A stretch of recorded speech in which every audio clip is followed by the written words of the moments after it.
Peristiwa Mi'raj yang jarang diceritakan orang itu, Rasulullah itu ketemu Nabi Adam. Dan Nabi Adam itu disebutkan di sini faidan an yaminihi aswidatun wa an yasarihi aswidatun. Dari sisi kanan itu ada kelompok besar, dari sisi kiri juga kelompok besar. Saya baca teks aslinya ya, tabarruk ya, supaya dapat berkah dari bahasa Rasulullah SAW. Ini cerita Nabi ketika ketemu Nabi Adam. Fa idza nazara qibala yaminih dhahika wa idza nazara qibala shimalih baka. Nabi Adam ketika melihat ke kanan itu senyum-senyum, senang sekali. Tapi kalau kamu melihat ke kiri itu nangis. Lalu Rasulullah SAW tanya ke malaikat Jibril, itu siapa? Itu Adam. Dan yang kelompok di kanan itu ahli surga.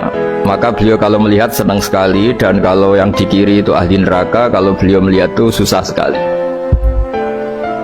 Artinya apa? Betapa susahnya jadi Nabi Adam itu. Jadi kalau misalnya ada koruptor ketangkep gitu ya, yang nangkep ya cucunya, yang ditangkep juga cucunya. Kalau kita punya anak 10 itu, terus yang satu misalnya nyuri milik temannya, milik saudaranya itu, sing naboi ya anaknya, yang ditaboi juga anaknya. Kayak apa tersiksanya seorang Nabi Adam? Karena nggak punya pilihan, pasti dari sekian kasus dolim dan mazlum, yang mendolimi maupun yang didolimi itu pasti anak cucunya. Jadi betapa susahnya seorang Nabi Adam. Jadi termasuk kearifan kita sebagai manusia itu belajar dari takdir yang kita hadapi, yaitu keterbatasan kita sebagai manusia. Kita harus bisa ngelola kegagalan, terima qadha qadar. Makanya kata Mbah Mun, abahnya Gus Yasin itu sering cerita ke saya, iman itu paling dhuwur itu iman qadha qadar, khairihi wa syarrihi minallah. Kita harus punya kesiapan iman khairihi wa syarrihi minallah, bahwa segala kebaikan, segala syar itu sudah digariskan oleh Allah Ta'ala. Kita bisa apa sebagai manusia?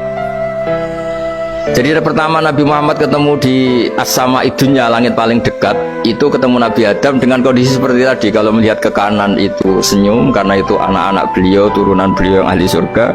Kalau melihat ke kiri itu nangis, karena itu cucu beliau yang ditakdir tidak jadi orang baik.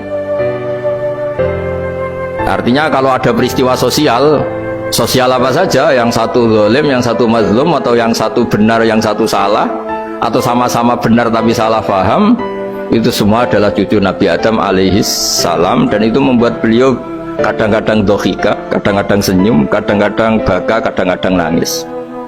Jadi itu yang menjadikan tambahnya arifnya Rasulullah SAW.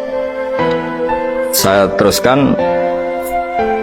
Qultu ya Jibril man hadha? Qal hadha Adam wa hadhil aswida an yamini wa an shimali nasamu bani. Fa ahlul yamin ahlul jannah wal aswida allati an shimali ahlun nar. Fa idza nazara qibala yamini dhahika wa idza nazara qibala shimalihi baka.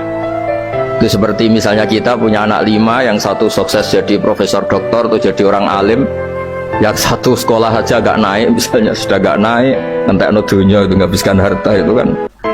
Tapi barokahnya itu mungkin kita mau jadi sombong tidak jadi gitu, karena punya anak yang nggak sukses. Mungkin barokahnya punya anak nggak sukses itu meredam keangkuhan kita, terus kita menjadi orang yang sopan dengan tetangga, dengan orang lain, karena dipaksa punya hal-hal yang seperti itu. Jadi semua yang ditakdir Allah, kalau kita ridho itu pasti baik.